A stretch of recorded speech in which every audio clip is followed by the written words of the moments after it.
Kalau nanti hakim yang Kalau hakim mengusir saya, dia melanggar kontrak kuat, saya laporkan ke Komisi Yudisial. Ya, jangan coba-coba mengusir saya karena saya ingin membela klien saya sampai titik darah penghabisan. Saya orang komitmen.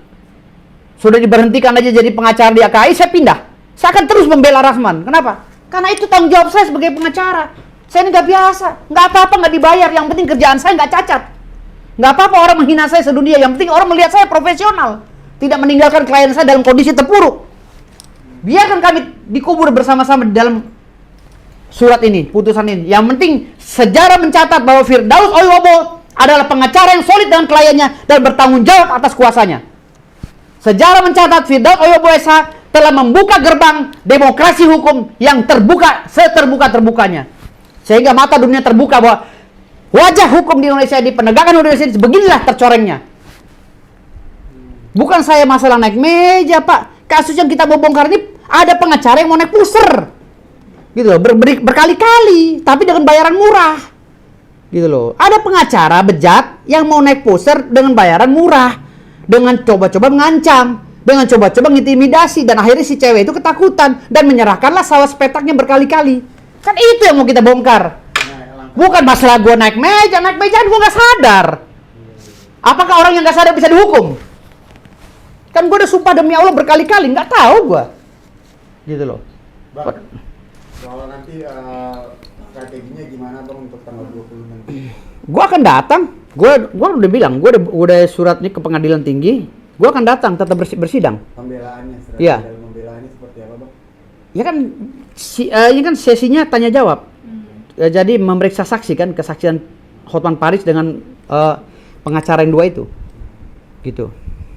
Jadi akan tetap hadir ya Bang? Hah? Akan tetap hadir ya? Akan tetap hadir. Oke Bang, mungkin ini kan ada juga rencana dari Bang Rasman sendiri yang nantinya pada saat persidangan akan memakai baju toga. Dia mewakili diri dia sebagai advokat dan juga terdakwa. Gimana nih Abang mungkin menanggapinya? Apalagi kan bisa dibilang kan sekarang Bang Rasman juga sama seperti Abang ya. Surat SK-nya itu dicabut dari Pengadilan Tinggi Ambon, Bang. Ya kalau gue sih istilahnya menanggapi itu, selama itu masih ada pembandingnya, masih ada acuannya, ya sah-sah saja. Karena kan ada juga pengacara yang disidangkan di pengadilan lain juga pakai toga kan. Iya. Ada, jadi nggak ada masalah sih. Jadi hal-hal seperti itu nggak usah dibesar-besarkan lah. Apalagi pencabutan saya ini, pembekuan saya ini nggak usah dibesar-besarkan. Nggak usah. Apalagi sampai menyerang organisasi saya, Kongres Advokat Indonesia yang sebelumnya ya. Saya nggak berkenan kalau KAI dijelek-jelekan. Karena KAI sendiri punya kontribusi sama saya gitu loh. Kongres Advokat Indonesia ini telah berjasa pada saya.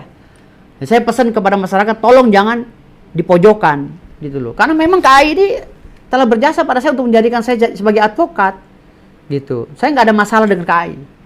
Gitu. Saya hanya ada masalah dengan Hotman Paris sebagai rival daripada klien saya. Udah itu aja. Saya juga nggak ada masalah dengan pengadilan. Adapun cara saya berbicara begini, ini bagian daripada message yang saya sampaikan kepada pemerintah agar merubah cara kerjanya. Memalukan. Lembaga sebesar Mahkamah Agung kok bisa begini caranya, cara kerjanya, gitu loh, tanpa ada dasar. Ini suratnya, lu bisa bayangkan orang, mana suratnya tadi? Suratnya di bawah mobil ya, di bawah mobil. Berarti cukup kecewa ya Bang dengan adanya sanksi dari MA dan PT sendiri Bang terhadap Enggak kecewa. Ini bagian daripada profesionalisme ya. Gue juga nggak mau egois. Ini kan orang tua gue, Mahkamah Agung lagi negur gue nih. Mungkin gue ada kekhilafan, makanya kan gue udah berkali-kali minta maaf kepada Mahkamah Agung dan Pengadilan Tinggi Negeri Jakarta Utara. Gue berkali-kali, memang cara ngomong gue begini, emang kan gue budek gitu loh. Kuping gue ini budek sebelah, jadi gue kalau ngomong agak kencang gitu kan. Jadi, adapun gue ngasih surat kemarin ke MA, mungkin belum nyampe kali ya. Surat permohonan maaf gue itu bentuk daripada gue sebagai anak tabayun ke orang tua gue. Dan kalau hari ini gue dibekukan oleh Mahkamah Agung, nggak ada masalah sih kalau aturannya bener gitu loh. Tapi kalau aturannya nggak bener, gue protes. Malu gitu nantinya, malu. Nanti dibaca jadi bahan perdiskusian di grup-grup WA advokat. Gitu loh. Banyak advokat yang protes, pembekuan apalagi, SKW dibekuin.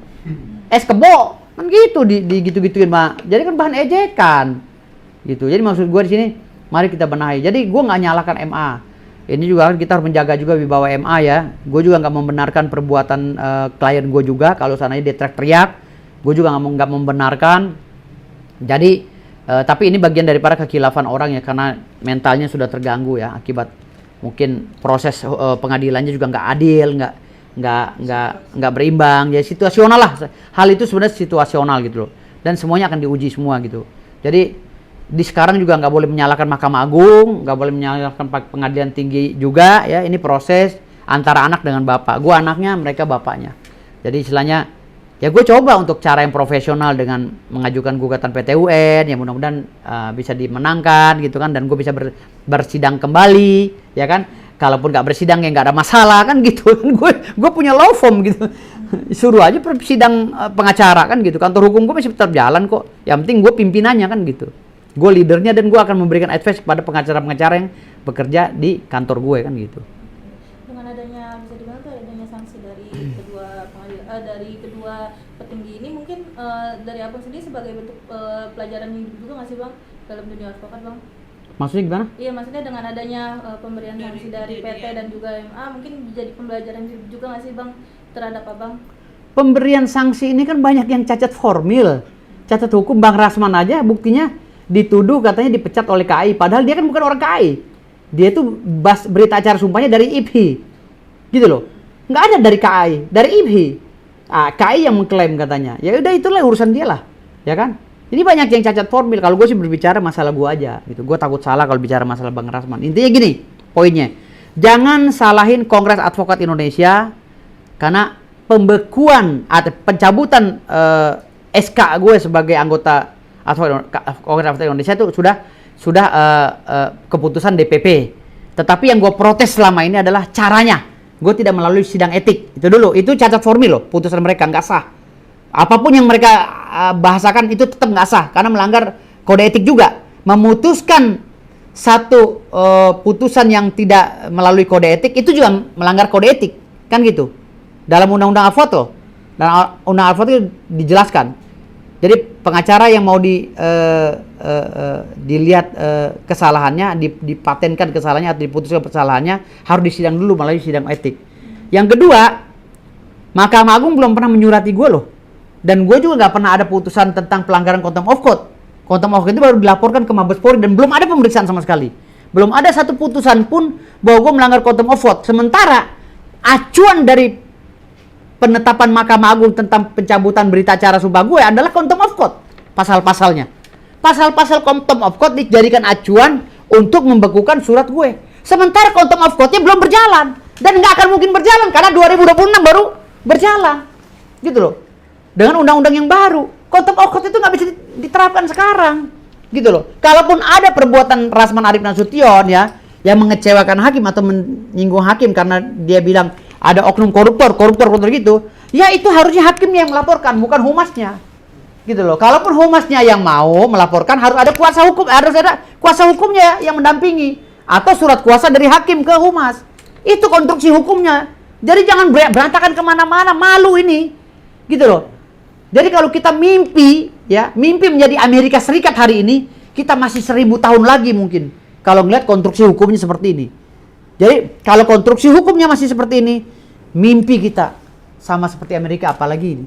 Vietnam pun boro-boro kita sama. Ya. Bang Dewas, ini kan Ya. bisa dibilang kan tadi siang sempat ada klarifikasi di akun sosial medianya milik organisasi Abang yang baru, yaitu Feradi, sempat mengumumkan bahwa Feradi WPI. Iya, Feradi WPI, bahwa mereka akan memberikan pendampingan hukum kepada Abang nih dalam menghadapi perkara ini nih Bang. Iya. Gimana tuh Bang? Ya saya bersyukur, alhamdulillah kebetulan beliau ketua umum juga Pak Doni sudah WA saya beberapa kali, dan nanti malam kita juga akan ada di Zoom jam 9 malam ya. Ya saya berterima kasih tentang itu semua. Banyak pengacara juga yang simpati terhadap saya.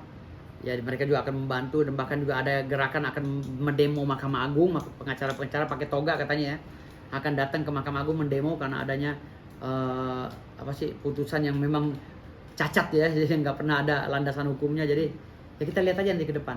Namun di sini saya pesan bahwa semua kebijakan Mahkamah Agung ini jangan disalahkan, karena ini tetap ada asap ada api. Mungkin ada kekeliruan dan kehilapan saya, dengan Bang Rasman sehingga terjadi seperti ini. Tidak juga semua kesalahan Mahkamah Agung. Ya, Mahkamah Agung adalah orang tua kami.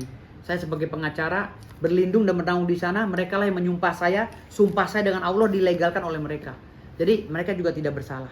Ya, ini istilahnya cobaan kita di bulan Ramadan lah. Menjelang Ramadan ini saya harus berselisih paham dengan pihak Mahkamah Agung dan lain-lainnya. Ya ini ujian kita semua sebagai umat Islam. Mudah-mudahan jadi itibar kita ke depan agar kita lebih harmonis lagi. Saya juga bisa lebih mencintai Mahkamah Agung lagi, menjaga sifat dan menjaga diri, menjaga perilaku di dalam persidangan ya. Ini juga bahan evaluasi saya ke depan agar saya menjadi pengacara yang lebih profesional lagi.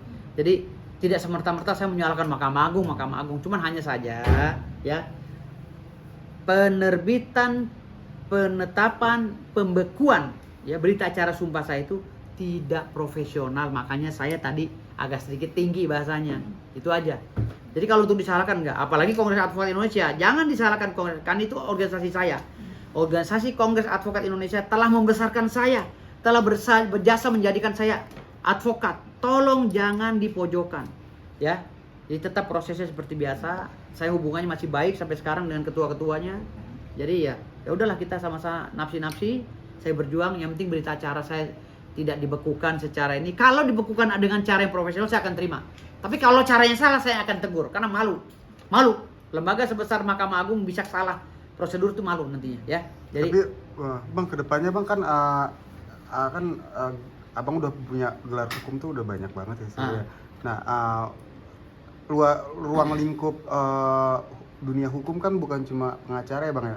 Saya udah ditawarin jadi dosen, saya juga udah ditawarin jadi hakim hakim ad hoc ya, udah ditawarin juga. Tapi saya nggak mau, tetap saya tolak. Saya mau jadi ketua Mahkamah Agung atau menteri koordinator pengawas aparatur negara. Karena saya mau mencatin orang nggak benar. Tujuan saya cuma mencatin doang. Walaupun saya cuma seminggu jadi menteri, yang penting semua udah saya pecatin, udah clear. Dan negara bisa jalan dengan benar gitu. Itu aja cita-cita saya. Kalau saya jadi kacungnya saya nggak mau.